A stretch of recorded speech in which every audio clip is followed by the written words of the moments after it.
कानपुर से बड़ी खबर है, जहां आईपीएस अफसर सुरेंद्र दास ने आखिरी सांसें ली। रीजेंसी अस्पताल में भर्ती थे सुरेंद्र दास, उन्होंने आखिरी सांसें ली है। 4 सितंबर से वेंटिलेटर पर थे सुरेंद्र दास। आईपीएस सुरेंद्र दास ने जहर खा लिया था और तब से ही वो रीजेंसी अस्पताल में भर्ती। आईपीएस सुरेंद्र दास की मौत पर मुख्यमंत्री ने भी दुख व्यक्त किया है। सुरेंद्र दास की मौत पर सीएम ने दुख व्यक्त किया है। 2014 बैच के आईपीएस अधिकारी सुरेंद्र दास। और हमारे साथ हमारे सहयोगी ज्ञानेंद्र शुक्ला जुड़ चुके हैं ज्यादा जानकारी देने के लिए। ज्ञानेंद्र, आपसे जानना चाहेंगे क्या कुछ कहा है डॉक्टर्स का, क्या कुछ कहना है, क्या कुछ और वजह रही, क्या कुछ फेलियर उसमें देखने को मिला जिसके बाद अब आखिरकार उनकी मौत हो गई? प्रज्वल, आपको बता दूं, जो आईपीएस दास थे उनकी किडनी और फेफड़े ये सब फेल हो चुके थे और ब्रेन पर भी अटैक हो चुका था और आज उनका हार्ट भी था वो कोलैप्स हो गया। इसलिए इसके चलते उनकी मौत हो गई है, क्योंकि डॉक्टरों का ये भी कहना है कि जो सल्फास की मात्रा थी वो इतनी ज्यादा थी कि इतनी मात्रा से कम 20 लोगों की मौत हो सकती थी। जी ज्ञानेंद्र, आपसे भी जानना चाहेंगे फिलहाल क्या तमाम आला अधिकारी पहुंच रहे हैं रीजेंसी अस्पताल, कौन कौन पहुंचे अब तक? जी आपको बता दूं, एडीजी है वहां पर और एसएसपी है, उनका भी सब पूरा परिवार है, और जो आईपीएस दास की मौत हुई है उनका भी सब परिवार है। उनका जो हाल है रोटर परेशान है और बहुत ही एक गमगीन हालत है यहाँ पर, और अभी तक उनकी जो बॉडी है अभी अंदर से आई नहीं है। जी, और ज्ञानेंद्र ये भी जानना चाहेंगे, चूंकि सुसाइड की बात यही कही जा रही थी कि कोई पारिवारिक कलह थी, क्या निकलकर अब तक सामने आया? जी आपको बता दूं, इनकी 1 साल हुआ शादी हुई थी और जो इनकी ससुराल है वो कानपुर की ही है, और जब यहाँ पर उनका ट्रांसफर हुआ है उसके बाद से जो पारिवारिक हालात हैं उनके बहुत ही खराब थे, और अभी तक ये सुनने में आ रहा है कि जो उनकी पत्नी है उनके जो मायके वाले थे वो इनके ऊपर हावी थे और इनका अपने परिवार से एक दूरी हो चुकी थी, और उसी को लेकर ये हादसा हुआ और ये हादसा बहुत ही एक दुखद अंत हुआ उसका।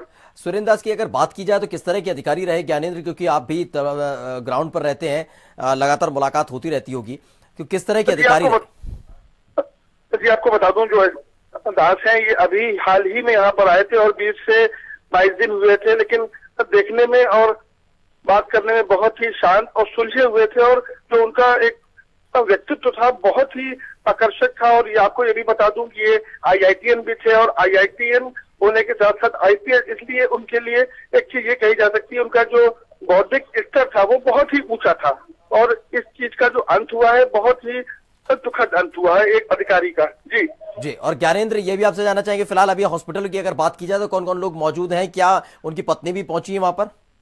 इस समय आपको बता दूं, जो उनकी पत्नी है, उनके ससुर हैं, सास हैं, और आईपीएस की मां है, उनकी भाई भाभी और भी जो उनके परिजन है वो सब गांव से आ चुके हैं। माहौल यहाँ का बहुत ही गमगीन है। अधिकारियों में आपको बता दूं, कानपुर के एडीजी है, यहाँ पर एसएसपी है, उनके जो 16 से 18 बैचमेट्स आए हुए हैं वो सब है, डीएम भी आ चुके हैं, केडीए वीसी भी है, और भी जो यहाँ के आईएएस आईपीएस अधिकारी हैं वो सारे हॉस्पिटल में हैं, और इस समय उनका जो हॉस्पिटल का जो माहौल है बहुत ही गमगीन हो चुका है, और यहाँ पर इस समय सैकड़ों हजारों की भीड़ इकट्ठा हो चुकी है। ज्ञानेंद्र, डीजीपी भी पहुंचे थे वहां पर कल, और हालचाल जाना था उनसे, लेकिन इन सब के बीच अब आपसे जानना चाहेंगे कि कौन कौन और बड़े अधिकारियों के पहुंचने की उम्मीद जताई जा रही है? लखनऊ से कौन कौन से बड़े अधिकारी पहुंच रहे हैं?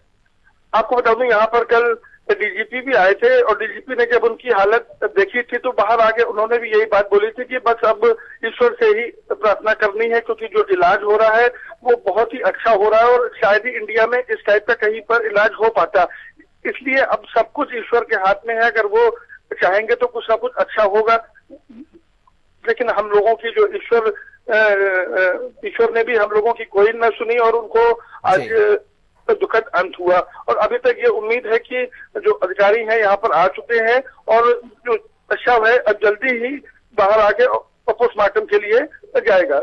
जी, और ज्ञानेंद्र ये भी जानना चाहेंगे क्या इन सब के बीच किसी से हिरासत में लेकर पूछताछ हुई, क्योंकि तकरीबन 4 से 5 दिन बीत चुके हैं, जब उन्होंने जहर खाया था, एक कदम उठाया था, तब से लेकर 4-5 दिन बीत चुके हैं, और क्लियर भी हो गई बात कि पारिवारिक कलह की तरह वजह से उठाई थी कदम।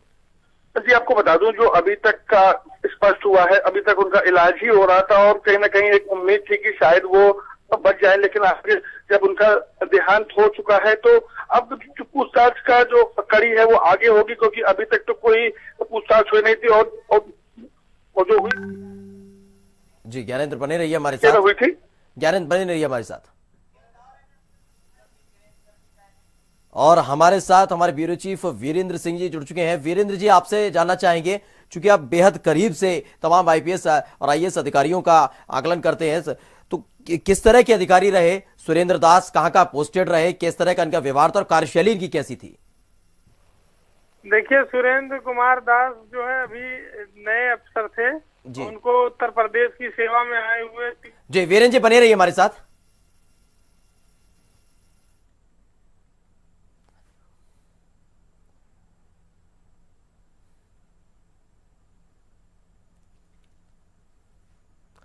जी वीरेंद्र जी। देखिए, सुरेंद्र कुमार दास 2014 बैच के आईपीएस अफसर थे जी। अभी वो प्रॉपरली जिले के कप्तान बनने के कगार पर थे जी। इसके बाद उनकी अगली पोस्टिंग जिले के एसपी के रूप में होती फुल फ्लैज। अभी कानपुर में एसपी सिटी थे। सुरेंद्र कुमार दास का निधन आईपीएस संवर्ग के लिए एक बड़ी क्षति है जी। क्योंकि वो एक सामान्य परिवार से आए थे। उनके भाई यहाँ लखनऊ में रहते हैं, रायबरेली रोड पे उनका घर है जी। और उन्होंने अपनी सेवा में अच्छे काम किए और कानपुर में वो एक अच्छे अफसर के रूप में उनकी पहचान थी और अभी उनकी सेवा 3 साल की हुई थी उत्तर प्रदेश मिला। और जो डॉक्टर्स उनको मिले उसके कारण से वो 3-4 दिन 5 दिन हमारे साथ में रहे, वरना इतना भी संभव नहीं था। वीरेंद्र जी,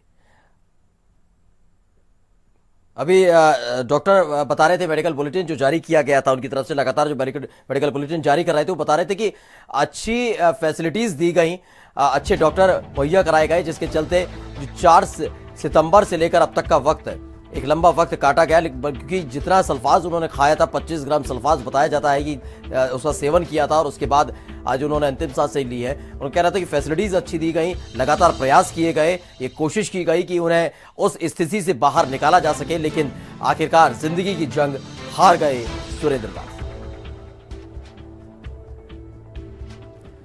तो सुरेंद्र दास की मौत पर मुख्यमंत्री योगी आदित्यनाथ ने भी दुख व्यक्त किया है।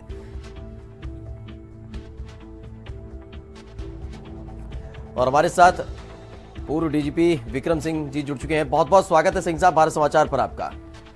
धन्यवाद, नमस्कार। ये एक आईपीएस वर्ग और मुख्य तौर पर युवा जो आईपीएस पहुंच रहे हैं, उनके लिए दुख की खबर है कि सुरेंद्र दास आखिरकार उन्होंने आखिरी सांसें ली हैं। अब मैं बहुत व्यथित और बहुत ज्यादा मैं दुखी हूँ। मेरी हार्दिक संवेदना दास जी के परिवार को। लेकिन ये एक बहुत बड़ी समस्या उत्पन्न होकर आ रही है कि युवा आईपीएस अधिकारियों में ये एक दुष्प्रवृत्ति आ रही है। मैं समझता हूँ कि संघर्ष करना चाहिए, लेकिन दुर्भाग्य इस बात का है कि इतना ज्यादा कार्य का दबाव, जनता की उपेक्षा, वरिष्ठ अधिकारियों की असंवेदनशीलता और राजनेताओं का अपमानजनक रवैया।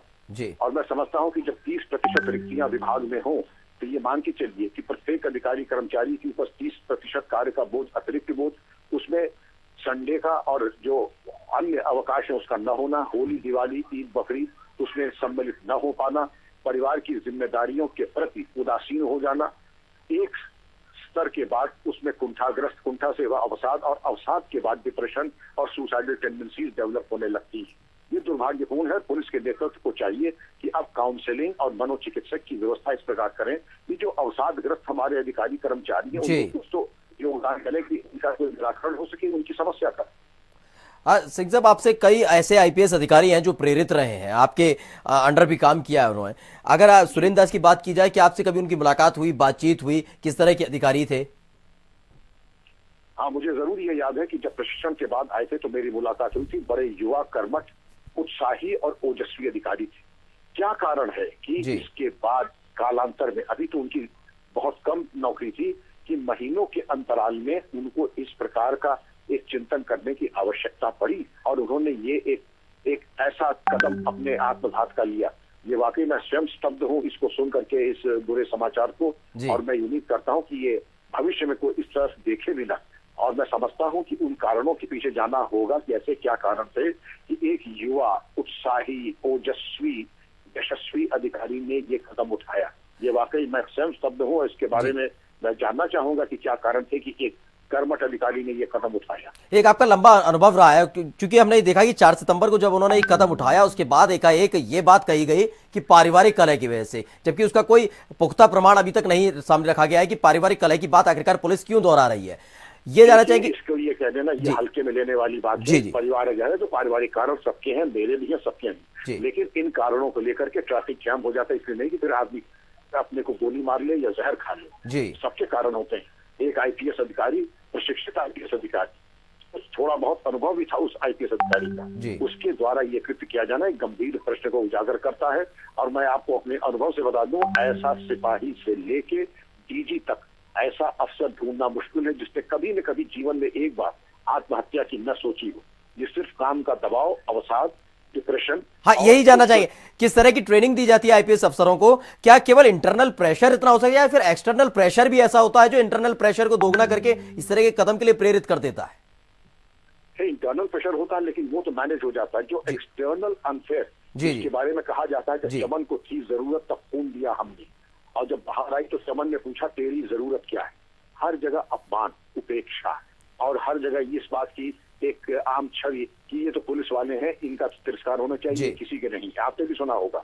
और इस तरह के तिरस्कार और इन भावना से ग्रस्त होने के बाद जो संवेदनशील व्यक्तित्व वाले होते हैं उनमें अवसाद आ जाता है। और अवसाद आने के बाद मैं समझता हूँ कि जो फैमिली का बैकअप, वरिष्ठ अधिकारी हमारे टाइम में बड़े भाई और माता पिता की तरह होते थे, उनसे बात करते। आज शायद कदाचित वो जो बड़े भाई शॉक एब्जॉर्बर था वो नहीं रहता। जी, बहुत बहुत धन्यवाद हमसे जुड़ने के लिए विक्रम सिंह जी, और विस्तार से समझाने के लिए कि किस तरह से आईपीएस अधिकारियों को। Doctor Rajesh Agarwal, chief medical superintendent Regency hospital Kanpur, बड़े दुख के साथ आपको ये समाचार दे रहा हूं कि सुरेंद्र कुमार दास को हम लोग नहीं बचा पाए। 12:19 पर हमें उनको डिक्लेयर करना पड़ा और उनके हार्ट ने साथ छोड़ दिया। काफ़ी सुबह से मशक्क़त हम लोग कर रहे थे कि थोड़ी देर भी इनका हार्ट हमारा साथ दे दे तो शायद कुछ बात बन जाए। और यहाँ वक्त एक छोटे से ब्रेक का, फौरन हाजिर होते हैं।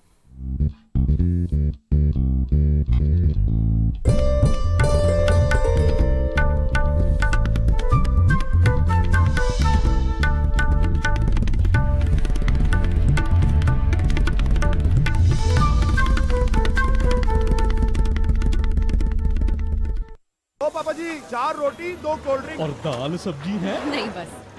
रोटी क्या कोल्ड ड्रिंक में डुबो के खाएंगे? दाल मखनी और शाही पनीर मसाले MDH की नई पेशकश। मखना MDH के नए मसाला उन्हें पेट पर टापा बंद करवाएगा। असली मसाले सच सच MDH।